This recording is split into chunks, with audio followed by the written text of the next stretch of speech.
Two people standing at the exact same starting line. Same education, same resources, same opportunities knocking at their door. 10 years later, one of them is running circles around the competition, building, leading, dominating their field. The other is still waiting for the right moment to begin.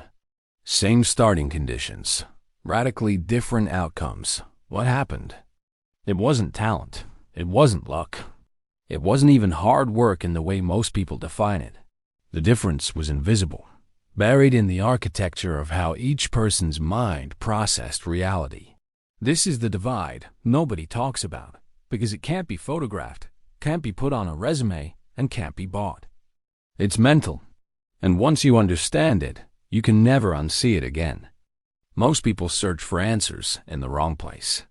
They chase productivity hacks, morning routines, motivational quotes, and 5-step formulas, as if success were a matter of finding the correct checklist. But elite performers don't operate on checklists. They operate on rules, deep, internalized mental laws that govern how they respond to pressure, uncertainty, and failure. These rules are rarely spoken aloud, but they are followed with religious consistency. Rule 1. Ownership over excuses. Average minds look outward when something goes wrong. The economy, the manager, the timing, the people around them. Elite minds do something almost unnatural. They claim responsibility even when the fault isn't entirely theirs. Not because they enjoy self-blame, but because ownership is a form of power. The moment you say, "This is on me," you retain control of the next move. The moment you say, "It's not my fault," you hand your power to something outside yourself. Elite minds understand a brutal truth. Blame feels good for a moment, but ownership wins decades. Rule 2. Discomfort as data, not danger.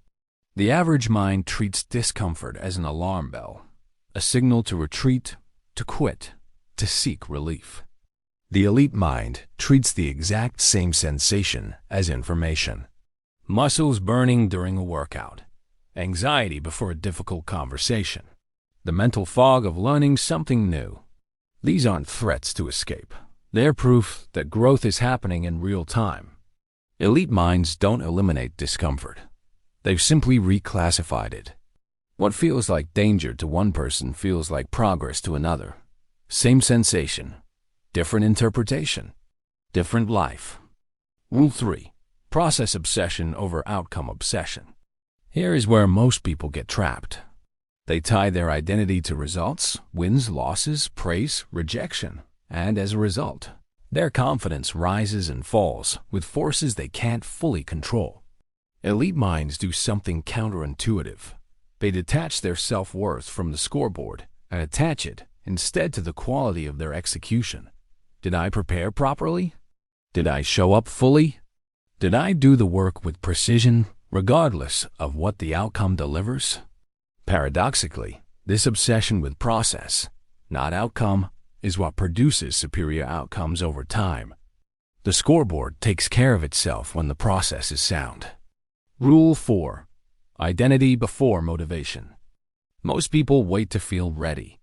They wait for the surge of inspiration, the perfect mood, the right amount of energy, and when it doesn't arrive, they postpone. Elite minds flip the entire equation. They don't ask, "Do I feel like doing this today?" They ask, "Who am I, and what does that person do?" A person who identifies as disciplined doesn't negotiate with laziness. The action simply follows the identity, the way breathing follows being alive. Motivation is a mood. Identity is a decision. One is unreliable. The other is uncheckable. Rule 5. Silence over noise. There is a quiet war happening for your attention every single day. Opinions, comparisons, notifications, other people's timelines, other people's pace. Average minds absorb all of it and wonder why their thinking feels scattered.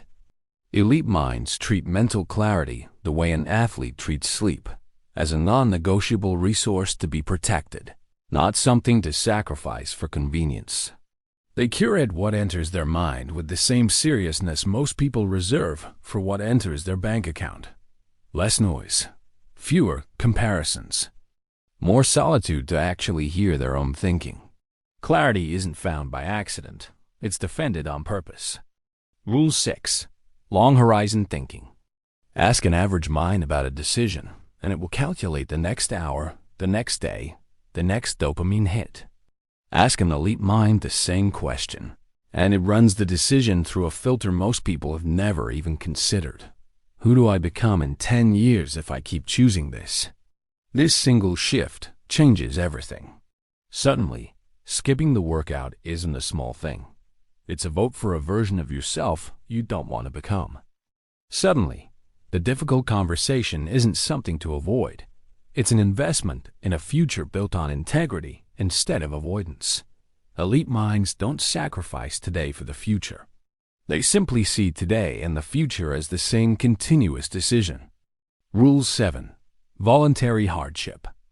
This is the rule almost no one talks about, and it may be the most important one. Elite minds don't wait for life to test them.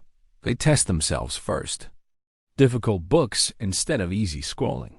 Physically demanding effort instead of convenient comfort. Hard conversations instead of polite avoidance. Why would anyone choose difficulty on purpose? Because comfort is a shrinking currency. The less you challenge yourself, the smaller your tolerance for difficulty becomes, until ordinary life itself starts to feel unbearable. Elite minds keep their threshold for hardship deliberately ahead of what life will eventually demand of them. When crisis arrives, and it always does, they're not shocked by it. They've already trained for it. 7 rules, not talents. Not traits you were born with. Systems. Built, practiced, and reinforced one decision at a time. By people who understood one final truth. Your mind is not fixed. It is architecture. And architecture can always be rebuilt, no matter how long it's been standing the old way.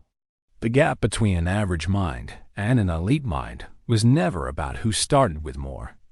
It was about who was willing to rebuild the blueprint, decision by decision, day by day, even when no one was watching and no results had arrived yet to prove it was working. So here's the only question that matters now, not for the person on the screen, but for you watching this. If your mind is truly an architecture and not a fixed identity, what is the first rule you are willing to rebuild today?